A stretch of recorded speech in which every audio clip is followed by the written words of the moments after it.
Okay. आम्ही महाराष्ट्र राज्यातून शहर छत्रपती संभाजीनगर प्रगती माध्यमिक विद्यालय पडगाव छत्रपती संभाजीनगर. माझे नाव प्रतीक दत्तू मोहिते. माझे नाव मंगेश बनकर. माझे नाव दिनेश वेंगुर्लेकर. आम्ही हा प्रयोग केलेला आहे. त्याचं नाव अँटी फॅन आहे. आजकालच्या भारत देशामध्ये बरेचसे विद्यार्थी फाशी घेत आहेत. 1.5 लाखच्या वरती दरवर्षी विद्यार्थी फाशी घेत आहेत. एखादा विद्यार्थी फाशी याला लटकेल फॅन ऑटोमॅटिक खाली येईल आणि असे बजर वाजेल व आजूबाजूच्या लोकांना कळेल की हा काहीतरी याच्यात काही घरामध्ये काहीतरी होत आहे.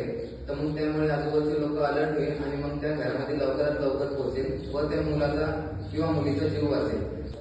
कुटुंबामध्ये बरेचसे विद्यार्थी जेव्हा कोणी नसताना किंवा एकटे असताना ही घटना करतात. तर मग या अँटी सोसायटी फॅनमुळे त्यांचा जीव वाचू शकतो व कुटुंबातील प्रत्येक व्यक्तीला या अँटी सोसायटीचा फॅनचा फायदा होऊ शकतो. धन्यवाद.